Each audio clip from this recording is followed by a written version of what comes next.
here with the cast and creators of Sin City, A Dame to Kill For. Thank you guys so much for being here. Robert, I remember talking to you 3 years ago, and you told me Sin City 2 was right around the corner. It was going to happen any second now. It's a big corner. Just a big corner. Exactly. In Sin City, the blocks go on all the way. I mean, you know, like the first Sin City came out so many years ago now. What was it like kind of getting back together for this one? Did you feel the need to really kind of like push it forward, you know, quite considerably? I think the timing was right. I mean, we would not have had this cast had we done it earlier. I think the stories developed to a place we really wanted them. The technology really caught up to what we were trying to do, and I think everything kind of has its time. And it was great to see the fans. I mean, we were here 10 years ago showing this movie the first time, keeping it alive, saying, "When's another one coming? When's another?" It's very rare in your career to have a project that people are chasing you down to have a sequel for. Just like on the street, they come up to you. Like, when's it happening, man? All these years. When's it happening? So I would just say. See, and we even put up with Josh. Yeah.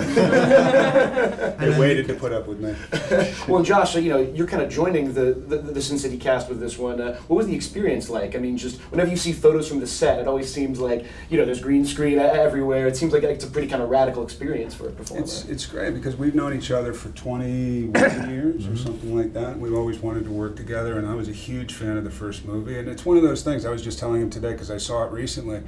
And once about every 10 years you do a movie, and then when you watch it, you go, "Oh, thank God I'm in this movie. Thank God I'm in this movie." This is one of those movies. It really is. I mean, it's a mind. And when you do a sequel, it can usually turn out bad, at least in my experience. You know, this is phenomenal. So it's great. Well, Jessica, you're of course returning to the character of Nancy Callahan. When we first met her, she was, you know, kind of young, sort of like naive. Based on the previews, it looks like she's in kind of a different place now. Can you talk a little bit about that? Yeah, she's a badass. She goes from being that like naive kind of victim, and then she gets really sad. She's an alcoholic, she's depressed, and then she has a breakdown and turns her life around for herself. Turns her life around in some way involving guns, probably, some way involving guns. And other weapons. Yeah. Well, and you know, she swings one mean crossbow. Crossbows are in the mix now. Yeah. Okay. Yeah. And of course, Rosario Dawson, Gail. We're seeing her again. Last time we saw her, she was not young and naive. She was already very far along on the way of being a badass. But I think we're seeing her before that storyline in this movie, right? I think you get a lot of clarification actually. Well, there's also a line that I threw in, which was a much softer line than Gail had always had, because we just knew her as gun-toting badass who just knocked our socks off. And what Rosario was able to do was to soften her voice for that one sentence and turn right back to a hard ass.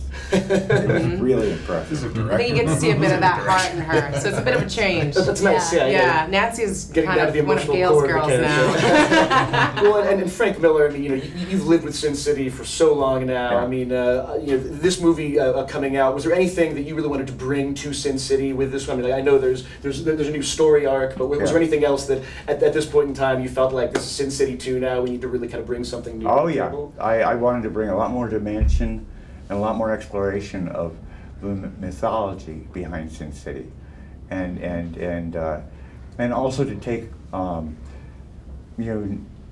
new characters and play with them, and to take characters who had been in there before, particularly Jessica, and take her in a direction that people wouldn't expect. It's exciting. He's the puppet master. He is the puppet master. Can I be the first to ask, so when's Sin City 3 coming out then? Just around the corner. Tuesday. That's good. Tuesday? Yeah. Sin City 2. Thank you guys so much for being here, and stick around for more at the EW Hideout here at Comic-Con 2014.